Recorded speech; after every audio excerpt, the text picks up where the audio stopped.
Jadi saran saya, apapun pertanyaannya hari ini yang berkaitan dengan keluhan ibu, saran saya lakukan medical check up holistik.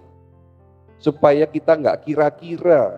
Karena kalau jawabannya kira-kira, obatnya pasti kira-kira. Jadi kalau menjawab tadi pertanyaan, tadi apa? Masalahnya? Keringetan dan suka kuning ke telapak tangan sama kaki. Bisa karena gangguan liver, bisa karena hemoglobinnya rendah, bisa karena kerusakan sel darah merah, bisa karena gangguan ginjal. Semua itu mungkin, iya. Bisa karena penyumbatan di kaki. Mana yang harus diobati? Paham enggak? Jadi kalau hari ini bertanya seputar keluhan, bukannya saya nggak mau jawab. Karena pada akhirnya jawaban itu menjadi kira-kira. Daripada kira-kira ya wis lah medical check up di klinik Kampung Sehat Holistik, toh biayanya juga terjangkau kok. Ibu pernah CT scan nggak?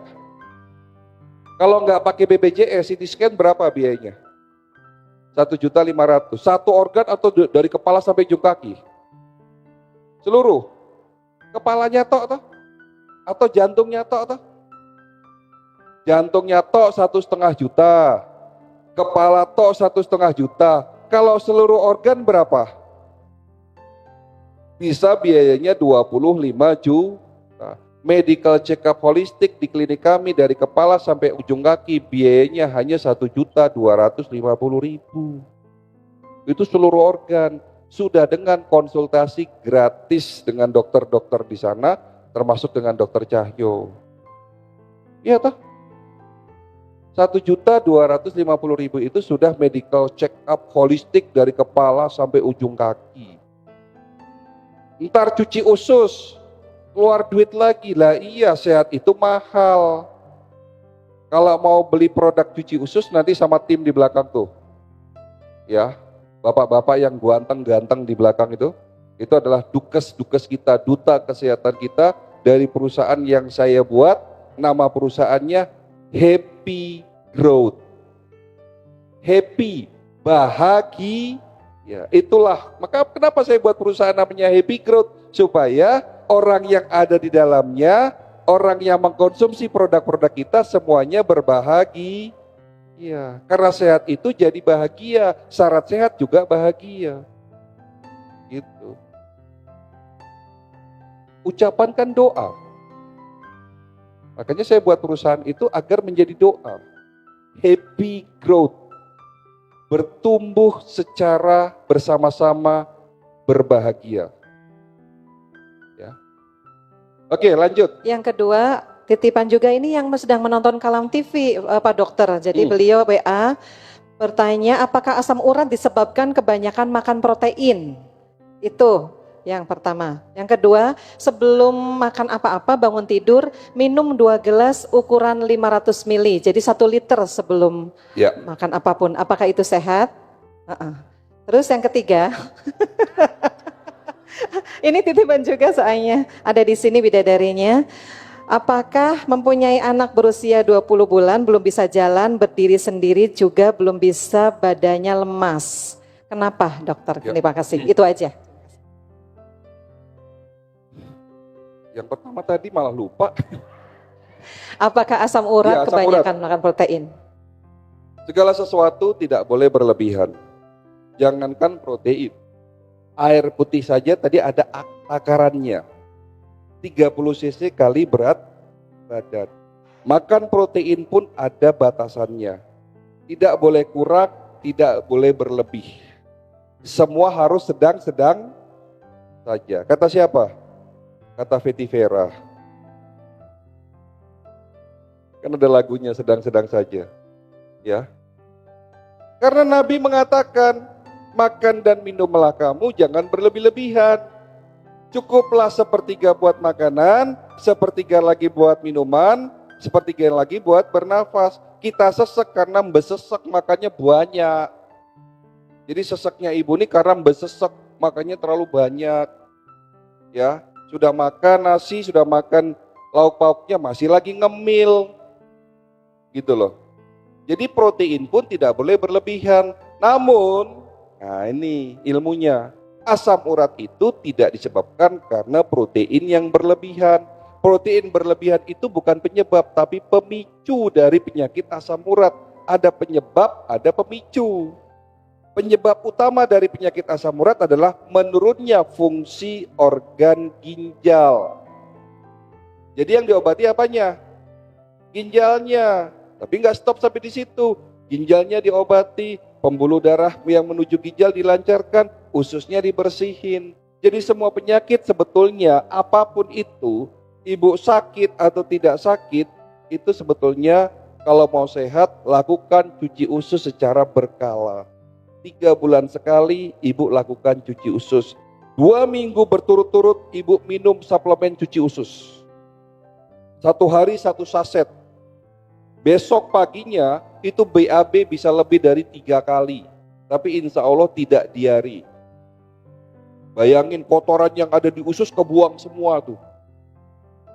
Itu rasanya enak sekali Bu. Lega, enteng, yang tadinya sering pusing, macam-macam muncul, itu nanti lama-lama berangsur-angsur hilang.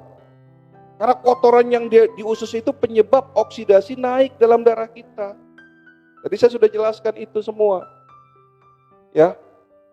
Jadi penyakit asam urat pun sebetulnya bisa disiasati dulu dengan melakukan cuci usus. Kalau sudah cuci usus, nanti dibersihkan darahnya dengan cara apa? Nanti di kampung sehat holistik ada herbal. Ada herbal yang baik untuk membersihkan darah. Tapi kalau yang belum datang ke kampung sehat holistik, ibu bisa konsumsi rimpang-rimpang yang dapat membersihkan darah. Banyak rimpang yang dapat membersihkan darah. Apa itu? Hampir semua rimpang, tapi yang paling bagus itu kunyit, betul. Itu untuk bersihin darah. Tapi bisa dicampur sama jahe. Jahe, kunyit ditambahkan sereh dan kayu manis. Atau orang bilang empon-empon. Itu salah satu fungsi empon-empon untuk bersihin darah. Ya. Tapi kalau ingin lebih paten lagi, lebih cepat lagi, lebih aman dan lebih spesifik, di klinik kami sudah menyediakan produk-produk herbal terstandar yang dapat membersihkan darah secara cepat, insya Allah. Ya. Tadi yang minum air putih 2 liter baru bangun tidur 1 liter Pak Dokter, apakah itu Bangun terlalu? tidur itu jangan langsung minum 1 liter. Nggak boleh minum air itu langsung 1 liter. Nggak Ginjalnya rusak. Minumlah seteguk demi seteguk. Cukup 1 gelas bangun tidur. Bangun tidur itu segelas. Setelah sholat subuh segelas. Minumnya pun duduk dan seteguk demi seteguk. Jangan langsung 1 liter diminum gluk-gluk-gluk. Ginjalnya bengkak nanti. Ginjalnya ketutup kebanyakan air. Jadi rusak lama-lama. Makan dan minumlah kamu, jangan berlebih-lebihan. Sudah disampaikan begitu. Ya. Tadi yang bayi 20 bulan belum bisa berdiri, yang lemes kenapa? Banyak masalah pada bayi yang belum bisa berdiri, ya. Tetapi masalah yang paling berat pada bayi yang belum bisa berdiri itu pasti ada gangguan saraf motorik di otak. Bisa karena virus. Ada pasien saya nggak bisa berdiri, lumpuh, itu ternyata terinfeksi tokso. Jadi pada saat hamil, ibunya itu kena infeksi tokso. Sama CMV, cytomegalovirus. Itu berdampak kepada janinnya terinfeksi sehingga terjadi kerusakan saraf di otak, saraf motorik di otak rusak sehingga terjadi kelumpuhan. Tapi sebetulnya bisa dilihat tanda-tandanya, apakah dia tidak bisa jalan karena memang bukan fisik tapi secara psikis. Ada juga tidak bisa jalan itu karena masalah psikis si anak. Harus dicari tahu kembali lagi. Di CT scan apakah benar ada kelainan di otak, diperiksa darahnya, diperiksa fesesnya. Ini terjadi sama keponakan saya. Keponakan saya itu usia sekarang itu 6 tahun. Si anak ini belum bisa ngomong, bahkan jalannya pun mungkin setelah beberapa tahun ya. Nah itu ternyata setelah diperiksa fesesnya, ya itu ada virus yang diduga pada saat kehamilan si anak ini terinfeksi virus tersebut. Jadi apapun masalah kita, apalagi kita bicara masalah anak kecil, itu harus diperiksa. Segera mungkin harus diperiksa supaya tidak terlambat. Itu pesan saya. Jangan disepelekan. Kalau bicara masalah anak-anak itu sangat rentan. Semakin tahu penyebab sakitnya secara dini, insya Allah ngobatinya lebih cepat dan mudah. Pada prinsipnya seperti itu. Terkadang kalau kita disuruh periksa, contoh nih saya tanya sama ibu, ibu mau periksa? Ada yang mantep jawab mau, ada yang diem saja, bahkan ada yang bilang moh.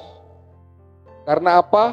Takut ketahuan penyakitnya. Betul atau betul? Betul. Tapi kalau sudah sakit berubah.